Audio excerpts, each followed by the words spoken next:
উন্নয়ন আৰু সামাজিক স্বাস্থ্যৰ এক বিশেষ সম্পৰ্ক আছে। আপোনালোকে যদি চাব যায় আমাৰ যিখিনি সমাজ ব্যৱস্থা আছে আৰু সেই ব্যৱস্থাৰ যিখিনি প্ৰক্ৰিয়া আৰু প্ৰক্ৰিয়াৰ লগত যিবিলাক কাৰ্যক্ৰম আমাৰ জড়িত হৈ থাকে সেই কাৰ্যক্ৰমৰ যিখিনি মানে ইম্পেক্ট আমাৰ চিধাচিধিকৈ আমাৰ স্বাস্থ্যত পৰে। আপোনালোকে যদি চাব যায় যে সামাজিক স্বাস্থ্য হৈছে স্বাস্থ্যৰ এটা প্ৰকাৰ। তাতে আপোনালোকে যদি বুজে যে আমি স্বাস্থ্য মানেনো কি বুজো, একচুৱেলি স্বাস্থ্য মানে হৈছে সম্পূৰ্ণভাৱে শাৰীৰিক, মানসিক আৰু সামাজিক সুস্থ অৱস্থা। তো আমি যদি স্বাস্থ্যটো আমি যদি এটা সুস্থ অৱস্থাত আমি দেখিব বিচাৰো বা আমাৰ সুস্থ অৱস্থাত যদি আমি মানে বিচাৰো তেনেহলে আমাৰ সামাজিক স্বাস্থ্যটো ঠিক থাকিব লাগিব।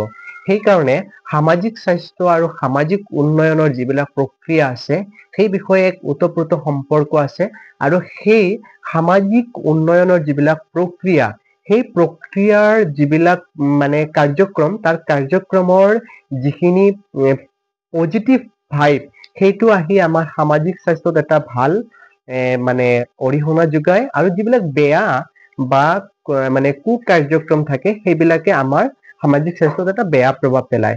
সেইকাৰণে আমি যদি সামাজিক স্বাস্থ্যটো ঠিক ৰাখিব লাগে তেনেহলে আমাৰ যিবিলাক সামাজিক উন্নয়নৰ কাৰ্যক্ৰম আছে সেই বিষয়বিলাকত আমি ওতঃপ্ৰোতভাৱে গুৰুত্ব দিব লাগিব আৰু আমি আজি সকলোৱে আগুৱাই আহিব লাগিব। চাওক আমাৰ সমাজ ব্যৱস্থাৰ লগত আমাৰ যিখিনি কাৰ্যক্ৰম থাকে সেই বিষয়ে আমি গুৰুত্ব দিব লাগিব আৰু আপোনালোকে যাতে সেই গোটেইখিনি বস্তুৰ লগত এটা ভাল অৰিহণা যোগাব পাৰে সেই বিষয়ে আমি আপোনালোকৰ লগত জড়িত হৈ থাকিম।